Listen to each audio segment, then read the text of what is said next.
Kaya yan nagkaroon niya ng isip na ganyan si Rhea na kurakot. Kasi nga sa GC nila, pinagkikwentuhan yan.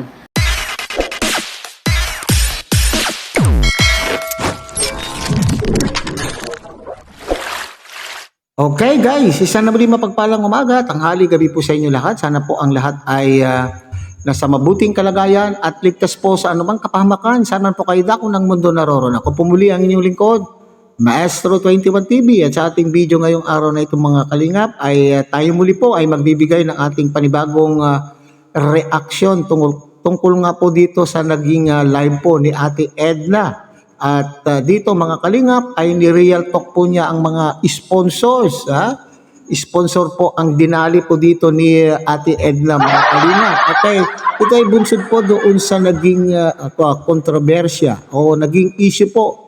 Naging pahayag po ni Rhea na tungkol po sa salitang kurakot. Bagamat maraming usapin tungkol po dyan na hindi naman daw po na hindi naman po ang Kalingap o hindi man po itong si Kalingap Rab ang tinutukoy po, pero hindi na po natin yan pag-uusapan. Ang ipopokus po natin dito sa ating usapan mga Kalingap ay yung sa aking palagay ay obserbasyon po ni Ate Edna sa ating mga sponsors. Yung layunin po nila, yung totoong layunin ng mga sponsors kung bakit po sila pumapasok na nag-sponsor sa Kalingap at yun po yung ating pinaka-focus. Okay, nabanggit din po dyan sa live na yan mga Kalingap, ni real talk din po ni Ate Edna ang mga reactors, pero ang atin lang kukunin po rito mga Kalingap ay itong issue po sa mga sponsors. Okay, so yan po yung ating pinaka-paksap. Pero bago po yan, tayo muna po ay magbibigay po guys sa ama at founder po ng Kalingap, Kuya Bal Santos Matubang. At tangkilikin po natin, Ate Edna Vlog, Kalingap Rab. At kung bagong silip lang po kayo, bagong dating lang po kayo sa ating munting channel, sana po ay inyo rin pong tangkilikin sa pamamagitan po ng pagbibigay nyo po ng like, share, and subscribe. At tuloy, pindutin na rin po ang notification bell. At sa ganoon, tayo pa rin po ay magkita-kita at magsama-sama sa susunod pa pong mga reaction videos na ating gagawin. Likewise, may galog shoutout sa ating mga kasamaan po dyan sa Karepa, Kalingap Reactor Partners, sa pamumuno po yan siyempre ng ating butihin at magiting na Presidente Javier De Leon aka Birador, at ganun din po sa ating mga kasamahang Kalingap Partners, Kalingap Charity Vloggers, lalo na po yung mga nariyan sa iba't ibang Kalingap landing pad na mayroon po tayo sa ating bansa. Okay? So, bago po tayo magpatuloy mga Kalingap ay sabay-sabay po muna natin panuorin ang maikling video clip po na ating kinuha sa live po ni Ate Edna. Panuorin po natin mga Kalingap. Masarap tumulong kapag yung itinutulong mo galing sa iyong pinaghirapan. Galing sa puso mo. No? Hayaan natin yung mga magugulo na yan. Si Kalingap Rab po, wala na yung reactors, wala na yung mga founder na yan, wala yung admin. Wala na siyang mga scouter. Ang content po ni Kalingap Rab ay sarili niya. Siya po ang bida doon para hindi sabihin na ginagamit. So yan, mapapatunayan natin na talaga pong legit ang ating pagtulong. Totoo lang po, yun naman talaga simula pa. Si Kuya Bal nag-start po sa ganyan, ang tinulong niya, sariling sariling tawag dito, sariling income niya. Tricycle kahit hindi na sa amin. Para sa amin, pinamimigay pa niya. Yung income ko bilang empleyado, yun ang gasto sa bahay, pagpapaaral, kalarap, ganun po yan.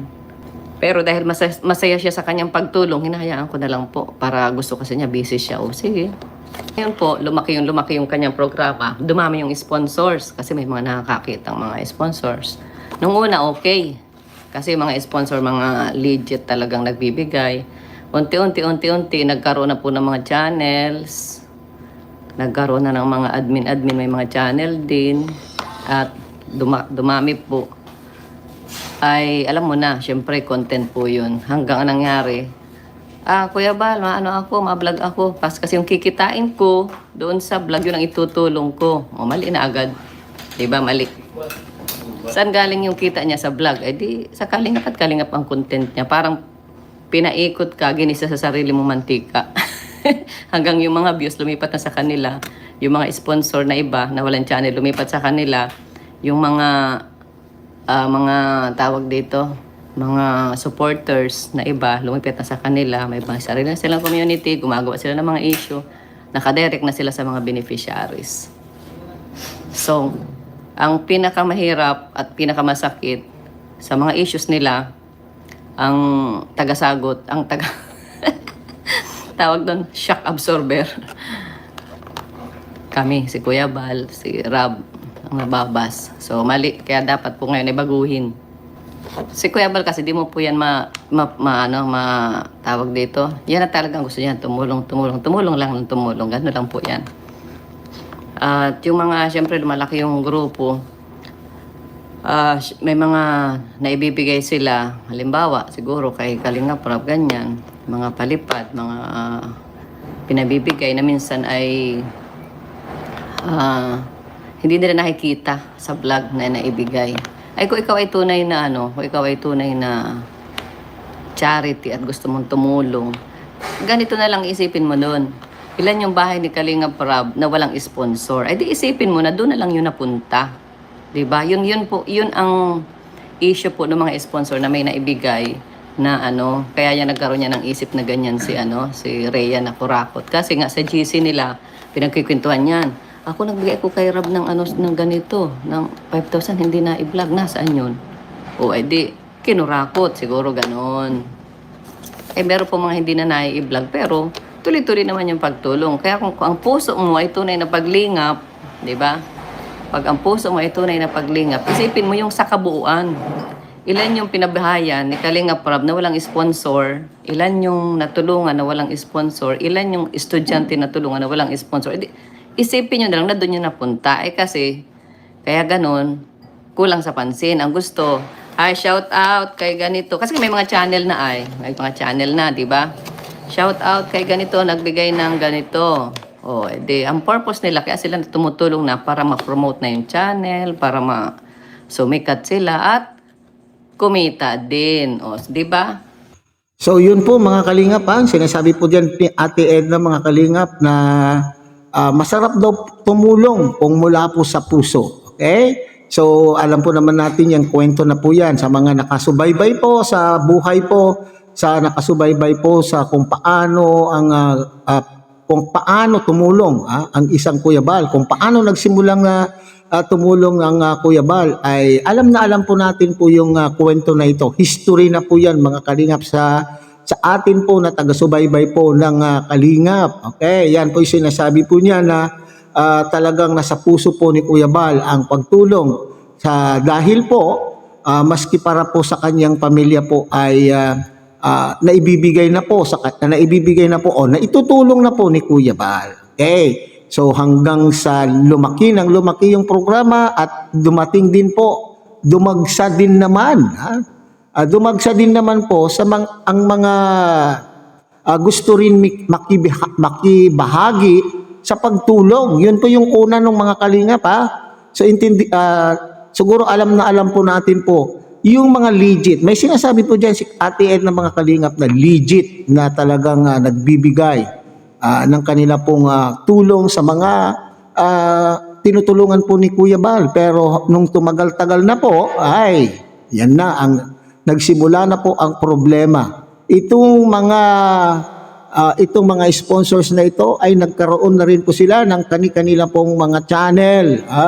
At may nasabi po dyan, parang sinasabi po dyan ni Ate Edna na parang medyo may mali. So dito pumapasok mga kalingap itong usapin na sinasabi parati natin na nababasa sa mga komento, sa mga live na napapakinggan po natin na sinasabi na kinu-question na kapag sponsor lang daw. Huwag nang magbablog. At ito yung mainit din na usapin. Bakit ipagbabawal po ninyo na magkaroon po ng channel? Karapatan po namin na magkaroon din po ng channel. Bakit po ito yung sinasabi po ni Ate Edna mga kalingap? Dito kasi daw po nagsisimula. Base po doon sa kanyang sinasabi dyan sa live na yan, sa video clip na yan mga kalingap, sa aking pagkakaunawa, ay dito nagsisimula ang naging problema At sinasabi po niyang ang kalingap ay ginigisa sa kanila pong sariling mantika. Kasi kung ang pagtulong ang iyong ipinasok ay maganda daw po, masarap sa pakiramdam na ikaw ay nakakatulong na mula po sa iyong mismo sa iyong sarili, hindi dito yung dito na naman din po papasok mga kalingap, yung pagkapumasok kang sponsor ka tapos nagkaroon ka ng channel, dito na yung nagsisimula na kayo po ay nagkakaroon o nag-organize na, nag-organize na ng grupo.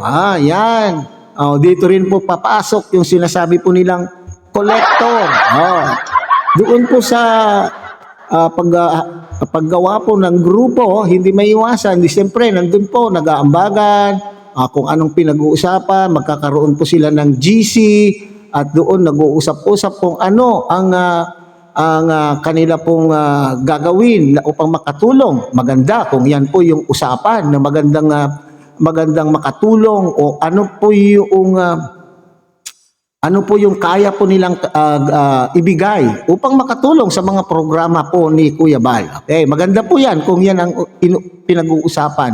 Pero hindi daw.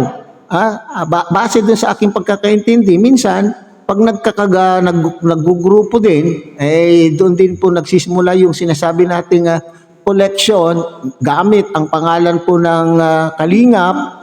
At siyempre, doon na rin po nag-uusap-usap sa GC. Siyempre, pagka nagkaroon na ng organisasyon, nagkakaroon na rin po ng GC at doon po nila pinag-uusapan. Hindi naman natin minsan makokontrol. May mga kasamahan din po kayo dyan na iba rin po yung kanila pong pananaw. Halimbawa, yung in-example po dyan ni Ate Edna, na akala po nilang mga sponsor na kapag may pinaabot at hindi po nila nakita na inabot mismo sa vlog.